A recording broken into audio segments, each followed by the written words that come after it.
कृषि बिलों को लेकर आंदोलन कर रहे किसानों ने गाजीपुर बॉर्डर के पास मेरठ दिल्ली हाईवे अब पूरी तरीके से जाम कर दिया है। दिल्ली हरियाणा बॉर्डर पर पहले से ही किसानों ने रास्ता रोक रखा था और अब हाईवे पर दिल्ली यूपी के बीच की आवाजाही भी लगभग बंद हो चुकी है। दिल्ली हरियाणा बॉर्डर पर स्थानीय लोग भी प्रदर्शन कर रहे किसानों की मदद कर रहे हैं। फिलहाल किसान और सरकार के बीच हो रही बातचीत का अब तक कोई नतीजा नहीं निकला है। यही वजह है कि किसान संगठनों ने 8 दिसंबर को भारत बंद का ऐलान कर दिया है। साल भर मेहनत करके खेत में अनाज उपजाने वाले अन्नदाता अब उसी अनाज से अपने लिए रोटियां बना रहे हैं।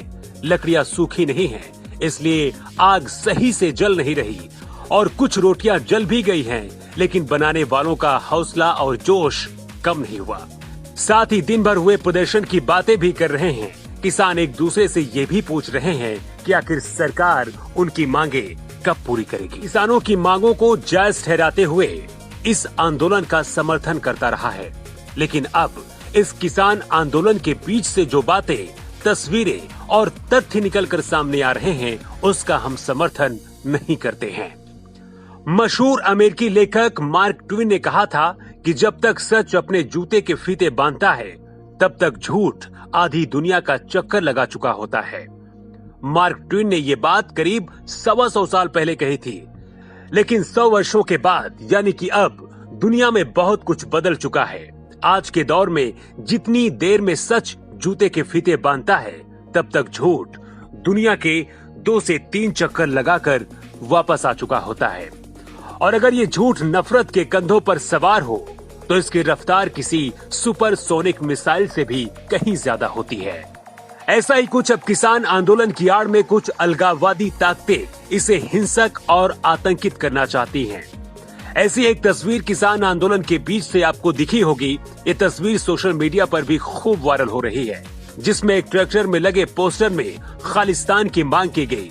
इसके कुछ घंटों बाद ही न्यूयॉर्क में भी भारत के किसानों के समर्थन में रैलियां निकाली गई और इसमें भी खालिस्तानी विचारधारा वाले पोस्टर लगाए गए।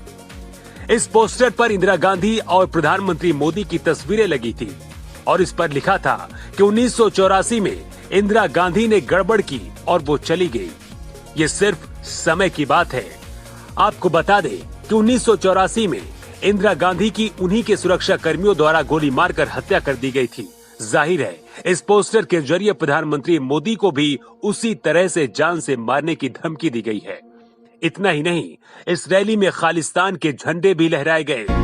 वहीं खालिस्तान के समर्थन के प्रति नर्म रहने वाले कनाडा के प्रधानमंत्री जस्टिन ट्रूडो ने भी किसान आंदोलन का समर्थन किया है और कहा है कि कनाडा इस आंदोलन पर नजर रख रहा है। आपको बता दें कि ये वही जस्टिन ट्रूडो हैं जिनकी सरकार पर खालिस्तानियों के प्रति हमदर्दी समय समय पर दिखती रहती है। ऐसा ही कुछ 2018 में भी देखने को मिला था, जब कनाडा के प्रधानमंत्री भारत आए थे, तो इस दौरान दिए गए एक डिनर में खालिस्तानी आतंकवादी को भी न्योता दिया गया था। दावा किया गया था कि आतंकवादी जस्टिन ट्रूडो के आधिकारिक दल का हिस्सा था। यही नहीं, पंजाब के मुख्यमंत्री अमरिंदर सिंह भी ट्रूडो पर कनाडाई सिख अलगाववादियों के साथ सहानुभूति रखने का आरोप लगा चुके हैं। अमरिंदर सिंह ने 2015 में ट्रूडो के रक्षा मंत्री हरजीत सज्जान से मुलाकात करने से इनकार कर दिया था। कनाडा के प्रधानमंत्री भी अपने मंत्रियों की तीखी आलोचना की वजह से नाराज थे और उन्होंने अपने दौरे में अमरिंदर सिंह से तब मुलाकात नहीं की थी। ऐसे कई संगठन हैं जो विदेशों से संचालित होते हैं और वहीं से भारत में हो रहे इस किसान आंदोलन को हिंसक बनाने की कोशिश कर रहे हैं।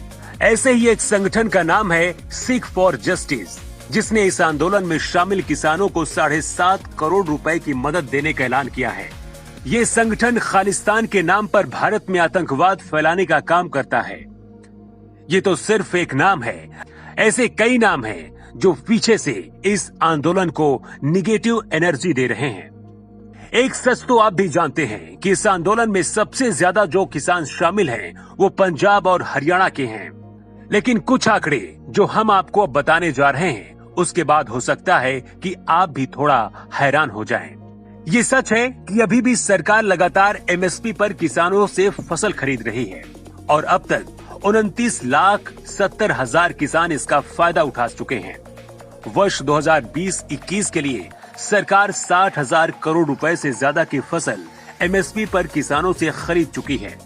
इसमें से 64% धान की फसल पंजाब के किसानों से खरीदी गई है, जबकि 18% फसल हरियाणा के किसानों से खरीदी गई है।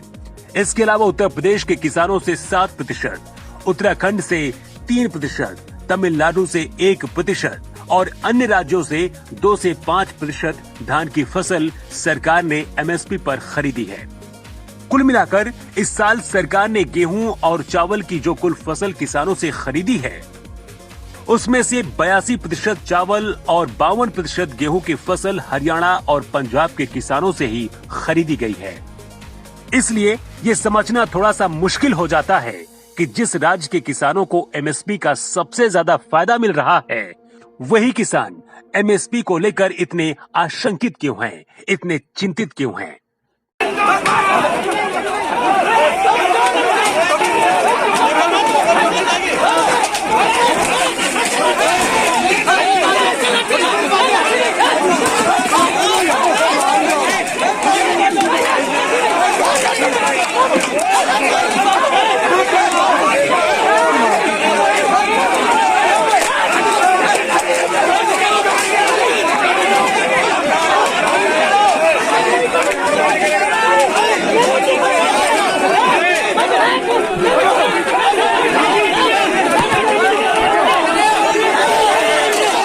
कि हम अपने घर से ज्यादा किसान यात्रा के लिए निकलते हैं, किसानों को जागरूक करते हैं, किसानों में अपनी बात रखें। जिस कानून को लेकर के पूरे देश का किसान नाराज है और दिल्ली घेर के बैठा है, क्यों नहीं ये सरकार कानून को वापस ले लेती है? और फिर वो बात कहाँ चली गई आय दोगुनी की?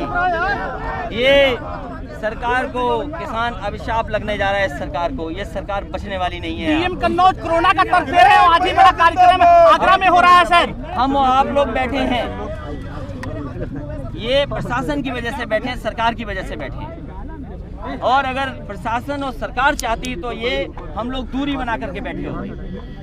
भारतीय जनता पार्टी के लिए कोई कोरोना नहीं है, कोरोना केवल विपक्षियों के लिए है।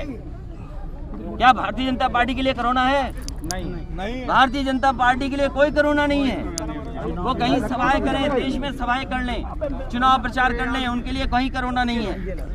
लेकिन क्योंकि विपक्ष को रोकना है इसलिए कोरोना है। और फिर कोरोना में भी कितने लोगों की जान गई, न जाने कितने प्रतिनिधियों के परिवारों की जान जा चुकी है। प्रतिनिधियों, जनता के प्रतिनिधि, उनकी जान गई है, डॉक्टर्स की जान गई, इंजीनियर्स की जान गई, अधिकारियों की जान गई। और इतने महीनों में अभी तक कोरोना से कोई बचाव नहीं कर पाई सरकार, और केवल लोकतंत्र का गला घोटना चाहती है कोरोना के सहारे।